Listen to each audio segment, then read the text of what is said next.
Good morning, ladies and gentlemen. It's a great pleasure to be here today with Senator Richard Di Natale from the Australian Greens Party and a number of representatives of the Sydney Area Health Service and indeed the Dental Hospital. I'd like to thank them for inviting us to make our announcement here today.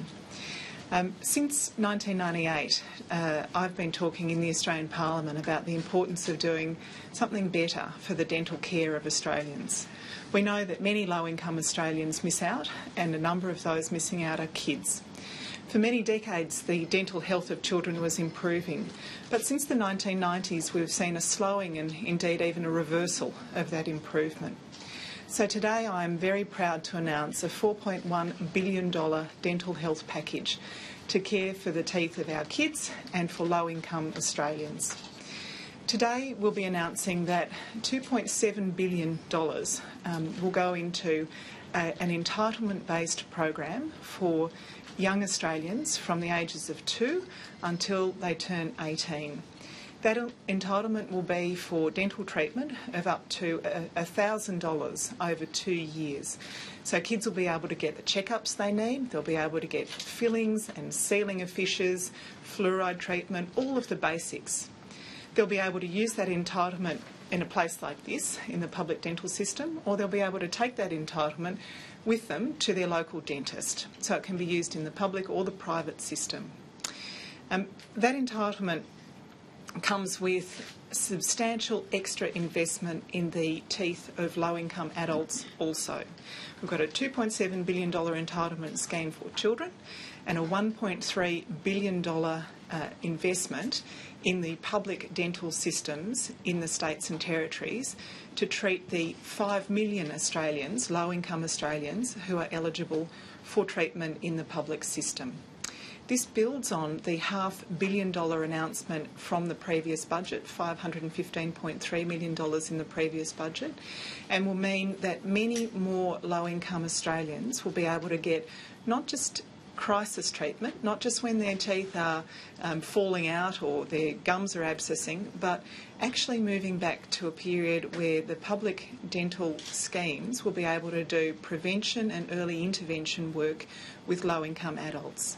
By taking responsibility for the dental health of children up to the age of 18 who are in families that are eligible for Family Tax Benefit Part A, we free up massive resources in the public dental systems in the states and territories.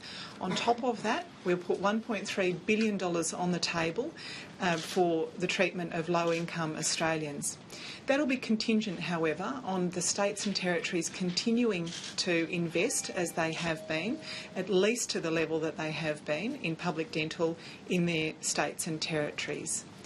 I should mention that the Family Tax Benefit Part A cut-off is a generous cut-off for treatment. It means about 3.4 million Australian children will be eligible for this entitlement system. It means that a family with, say, 2 parents, 2 kids can be earning up to $112,000 a year and still be eligible for this entitlement system.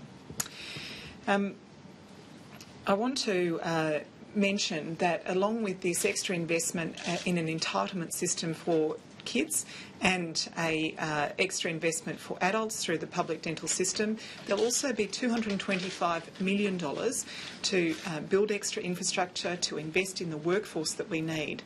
We know that there are a lot of parts of the country where even if you've got money in your pocket, you can't see a dentist because there isn't a dental chair nearby or there isn't a dental workforce available to treat you. So on top of the entitlement system for kids, on top of the extra investment in services in public dental schemes around the country, there'll also be an extra investment in dental workforce and dental infrastructure. As I said, this comes on top of the $500 million investment, $515.3 million in the last federal budget that's got $345 million to tackle the 400,000 people on waiting lists around Australia, but extra money also for workforce and infrastructure measures. This package also comes with the closure of the chronic disease dental scheme. The Chronic Disease Dental Scheme is a scheme thought up by Tony Abbott in the last dying days of the Howard government. It's been one of the most widely misused schemes ever designed in our public health system. This is a scheme that Tony Abbott, as Health Minister, said would cost $90 million a year. It's costing about $80 million a month now, and there has been massive over-servicing and reports of rorting in this scheme. There have been dentists charging millions of dollars, in some cases doing work that is completely unnecessary, and in some cases charging for work that hasn't even been done. It is an extremely poorly designed scheme, and I am very pleased to be seeing the back of it. The children's entitlement will also replace the Medicare teen dental scheme because it's the same group of people, and what we're providing is a broader entitlement. The way it will work is the Chronic Disease Dental Scheme will close. There'll be a period where we spend the $500 million from the last budget, and then we'll move into the Children's Entitlement Scheme from the 1st of January 2014, and the extra investment in adult services through the public dental schemes from July 2014. I'm very proud of this new investment. This is something that I have been working for my whole career in the Parliament. I first spoke about the need for a better dental system in 1998, and I can't say how thrilled I am to be here today able to announce a better dental scheme. We will have a generation of kids for whom going to the dentist is as easy as going to the doctor. We know that the oral health of children has not been improving in the way that it should in a country and with the rich resources that Australia has, and we need to turn that around. We need to make sure that we are getting to the kids who are not getting to the dentist now as a priority, because we know that if you've got good oral health as a child, the likelihood that you'll have good oral health as an adult substantially increases. This is an investment today that will bear rewards in 10 years' time, in 20 years' time, in 30 years' time, as this generation of kids, the first generation of kids for whom it will be as easy to go to the dentist as to go to the doctor, when they grow up, they will have improved oral health. Essentially, parents will be able to go to the dentist, to take their Medicare card with them and see a dentist as easily as that they would see their GP. It's something that I'm very proud of. I want to thank Senator Di Natale for his cooperation and hand over to him to make some added comments. Thanks, Minister.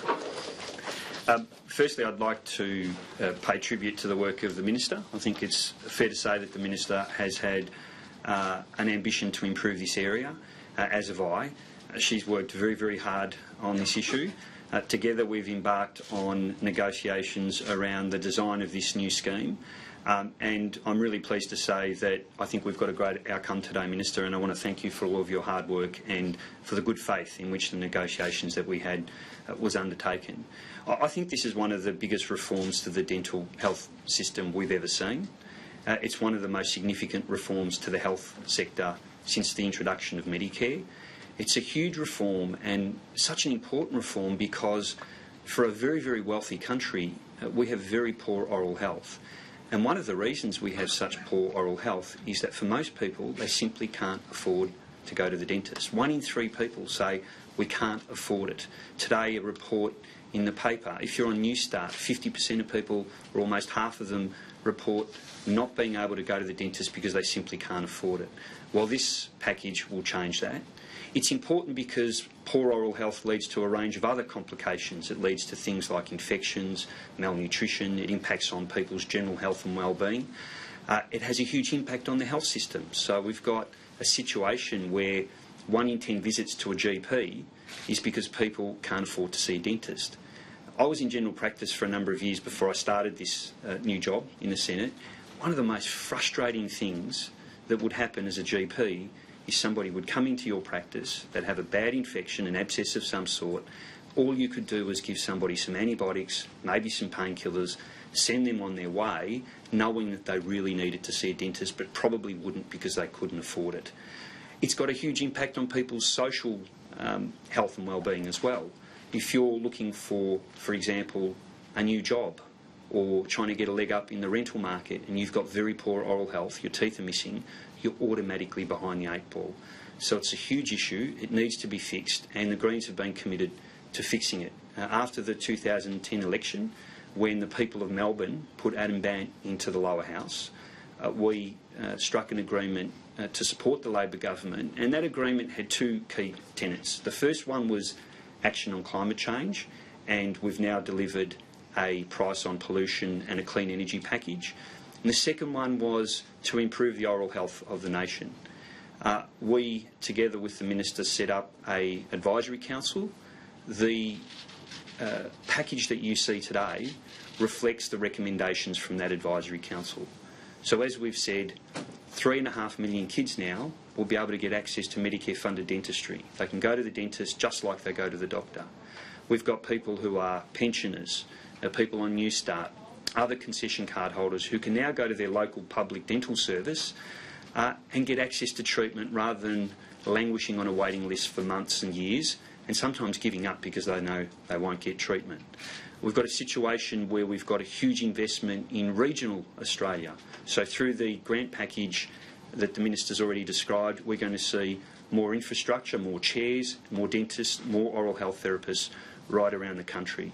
So it's a hugely important reform, and from the perspective of the Greens, it was important that whatever we did today could be scaled up, could be built upon.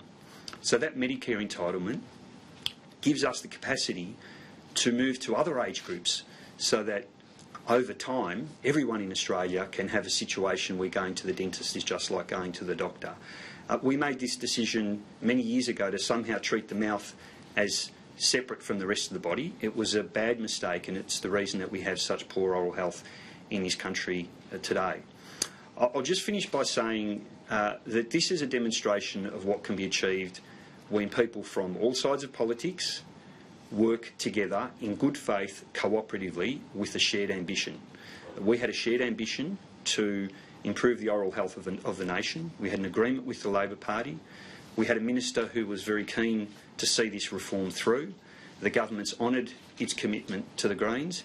It's a great day for the health of Australians right across the country, and like the Minister, I'm very, very proud to be here today to be able to announce this package.